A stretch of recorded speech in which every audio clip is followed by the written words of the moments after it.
Salut les devins, c'est Saikyo, j'espère que vous allez tous bien, ça fait quelques jours qu'on ne s'est pas parlé sur ma chaîne, j'ai même un petit peu de retard, par exemple la vidéo review Boruto qui n'est toujours pas sortie, l'épisode est excellent mais bon, aujourd'hui on va se parler d'autre chose, et j'avais envie de vous proposer un contenu lié un petit peu à la nouvelle année, etc. Bien justement, ça tombe bien, Akira Toriyama nous a répondu récemment, est-ce que les Saiyans fêtent le nouvel an et ce type de fête, Noël ou je ne sais pas quoi. Alors en fait, je pense que vous avez tous entendu, que ce soit sur ma chaîne ou sur d'autres chaînes YouTube, sur d'autres sites, etc., l'interview de Toriyama qui est issue du magazine japonais Saikyo Jump. Et dans cette interview-là, Toriyama répondait à 10 questions sur les Saiyans. Et c'est à ce moment-là qu'il nous avait parlé du premier Saiyan de la légende, enfin le premier Super Saiyan, Yamoshi, les fameuses cellules S qui permettent de se transformer en Super Saiyan, etc. Je pense que vous n'avez pas manqué l'information. Au cas où, je vous mets le lien de ça en description. Donc voilà, aujourd'hui, petite vidéo détente. Et comme ça, je vais vous présenter toutes les autres questions, sauf celles qui parlent de Yamoshi, des cellules S, c'est bon, vous le savez déjà. Donc première question, quelle nourriture les Saiyans mangent? Réponse de Toriyama, comme vous pouvez le voir en regardant Goku et ses amis, ils mangent tout ce qui a l'air comestible. Bon ou mauvais, ce n'est pas un souci, je pense qu'ils ont un système digestif solide pour survivre. Les enfants n'ont pas un ventre aussi solide, mais ça vient vite. Donc bon, vous avez compris que c'est des questions et des réponses assez drôles, mais en même temps, ça nous apprend un petit peu plus sur leur fonctionnement, etc. Après, je vais pas rentrer dans de la théorie ou quoi que ce soit, mais c'est vrai que l'on a vu Goku, enfant très jeune, dans le début de sa dizaine d'années, en fait, il mangeait tout un tas de choses différentes, mais qui n'a jamais réellement eu de vrais soucis digestifs ou quoi que ce soit. Donc ce fameux système digestif solide, il est arrivé vraiment très tôt. Je pense que quand le Saiyan a 3, 4, 5 ans, c'est bon, en gros c'est une race qui fait pour bouffer, c'est comme ça. Question numéro 2, qu'est-ce qui pose problème aux Saiyans? Réponse, probablement étudier. Il n'y a pas que les enfants qui ont un problème avec ça. J'ai vraiment l'impression que Toriyama essaye de faire avec les Saiyans un petit peu ce que nous on est, mais en version améliorée, vous voyez. Même si on fait des études très poussées, c'est pas forcément ce qui nous plaît le plus. Bon, il y en a qui adorent vraiment étudier tout ça, mais globalement, passer son temps à étudier des choses, c'est pas forcément une passion pour tout le monde, vous voyez. Donc j'ai l'impression que Toriyama, il parodie un petit peu les traits de nous, les humains, et qu'il en a fait quelque chose avec le personnage des Saiyans. Les êtres humains adorent souvent les arts martiaux ou les films d'arts martiaux, les Bruce Lee, machin, donc il a fait des Saiyans très puissants. La plupart d'entre nous, on aime manger, donc il les a fait vraiment des gros mangeurs avec un système digestif solide, donc aucun problème de santé par rapport à la nourriture, et en plus ils aiment manger, c'est l'idéal, j'ai envie de dire. Donc ça ne m'étonne pas aussi que dans la série Dragon Ball, les Saiyans et les Terriens font des êtres métissés comme Gohan, etc., qui sont quelque chose de super balèze, vu que au final les deux races sont très liées en quelque sorte. Bon, je zappe les questions que je vous ai déjà lues dans mon autre vidéo sur les Saiyans qui combattent, enfin, l'entraînement des Saiyans, Yamoshi, le Super Saiyan, machin. Vous savez déjà tout à propos de ça. Je vous le redis et je vous mets le lien en description pour tout ça. Ensuite, question, est-ce que les Saiyans ont une technologie très avancée?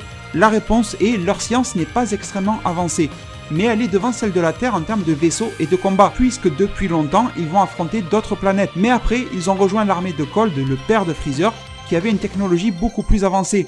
L'armée de Cold leur fournissait toutes les armes, équipements, etc.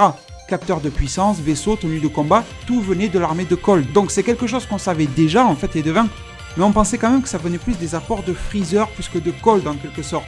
En tout cas la série avait plus appuyé sur Freezer qui avait déployé ses forces et fourni justement de l'appui technologique aux Saiyans que à Cold. Mais Toriyama, vous voyez, on dit souvent qu'il oublie ses personnages, etc. Et c'est même une réalité. Une fois, on lui a dit « Est-ce que tu te rappelles de Végéto ?» Il avait oublié. Mais là, le roi Cold, il ne l'a pas oublié, donc c'est intéressant aussi. Mais je pense qu'avant de se relancer dans l'aventure des BS, Toriyama s'est un peu replongé dans sa propre œuvre, parce que je pense qu'il avait décroché, et qu'il se rappelait pas forcément précisément de tout. Mais là, je pense qu'il est vraiment remis dans le bain à fond. On avance encore les devins, et question. Et d'ailleurs, c'est une question plutôt intéressante, même si c'est drôle. Est-ce que les Sabaimen sont une invention des Saiyans? Les Sabaimen sont une arme classique des Saiyans, mais les Saiyans ne les ont pas inventés. De plus, il s'agit d'une forme de vie qui a été découverte sur une certaine planète. Les Sabaimen sont pratiques vu qu'ils peuvent se battre seuls, mais ils sont également rares et précieux vu que les cultiver est assez difficile, donc tout le monde ne peut pas les utiliser. De plus, ils sont tellement sauvages qu'ils pourraient vous attaquer, ce qui signifie que seulement certains guerriers sont capables de les contenir. Donc on apprend ici que les Cybermen sont une forme de vie qui existe naturellement sur une autre planète, donc ça sous-entend que les Kaioshin les ont créés, ou alors que les Kaioshin ont créé quelque chose qui est un petit peu l'ancêtre des Cybermen, ou les créateurs des Cybermen, mais ils sont quand même le fruit d'une évolution naturelle ou de quelque chose comme ça. On nous dit même qu'il s'agit d'une forme de vie découverte sur une certaine planète. Est-ce qu'ils sont originellement là-bas sur cette planète depuis toujours? Est-ce qu'ils ont migré? Enfin bon, on ne peut pas savoir. Mais c'est pas juste le fruit de la science de l'armée de Cold ou des Saiyans, ça n'a rien à voir avec ça. Même si on a vu que Vegeta les avait comme des graines qui faisaient pousser, vous voyez, à l'époque, mais rien à voir. Donc on peut se douter que de manière assez drôle, ça me fait un petit peu penser à un délire à la One Piece, c'est très fou One Piece, comme quoi il y a des êtres qui sont des graines et tu les plantes et ça pousse, ça devient des êtres vivants, machin. J'aurais bien vu des personnages comme ça. Donc j'ai vraiment trouvé cette question assez cool. Et enfin, les devins, avant-dernière question, ça correspond au titre de ma vidéo. Est-ce que les Saiyans célèbrent les fêtes comme Noël ou le Nouvel An? Réponse de Toriyama, les Saiyans ont un cœur solitaire, donc malheureusement ils ne fêtent pas ces fêtes-là. De plus, beaucoup de Saiyans sont loin de chez eux, donc ils ne peuvent pas vraiment le faire. Les enfants Saiyans ne jouent pas entre eux. 3 petits points. Enfin, se taper doit être un jeu. Quelle race effrayante. Donc ça correspond vraiment à ce qu'on attendait de la race Saiyan, bien que quand on les voyait un petit peu dans le TV spécial là où il y a Bardock, on voyait qu'ils étaient quand même un petit peu plus unis. Mais bon, malgré tout, il reste un peuple, et en tout cas des êtres qui sont très solitaires par nature. Goku est quand même quelqu'un de plus festif, mais on va dire qu'ils sont plus ressemblants à Vegeta, voire même à Bardock. J'aurais plutôt imaginé Toriyama dire qu'il fêtait quelque chose comme le Nouvel An, par exemple, en famille, parce que si vous avez lu le manga Jaco le patrouilleur galactique, vous en savez beaucoup plus sur l'histoire de Bardock, de sa femme, de sa famille, de Goku et tout ça, et vous sentez que Bardock était un petit peu plus d'un être humain, d'un terrien en fait. Un père proche de sa famille, etc. Donc ça ne m'aurait pas étonné que les Saiyans soient solitaires, mais qu'en petit groupe, vous voyez, parents, enfants, quelque chose comme ça, ils restent ensemble. Bon, bien sûr, après Toriyama évoque le fait qu'ils sont souvent loin de chez eux en train de conquérir des planètes ou quoi que ce soit, mais étant donné qu'ils sont solitaires, ça les dérange pas au final d'être loin. Et dernier petit truc, et autre chose assez drôle que Toriyama dit sur le sujet, c'est que les enfants jouent entre eux en quelque sorte en se tapant. Et c'est un trait qui ressort souvent à travers Goten et Trunks, on les a souvent vus jouer en se taper en fait, des choses comme ça. Donc même s'ils sont métissés, et Toriyama lui-même avait aussi dit que les Saiyans métissés sont beaucoup plus pacifistes, qu'ils aiment beaucoup moins le combat et qu'ils sont beaucoup moins sanguinaires que les Saiyans purs, mais qu'en contrepartie ils sont plus puissants. Mais vous voyez que même s'ils sont des demi-Saiyans, eh bien ils gardent ce truc-là de jouer en se tapant, ce genre de choses.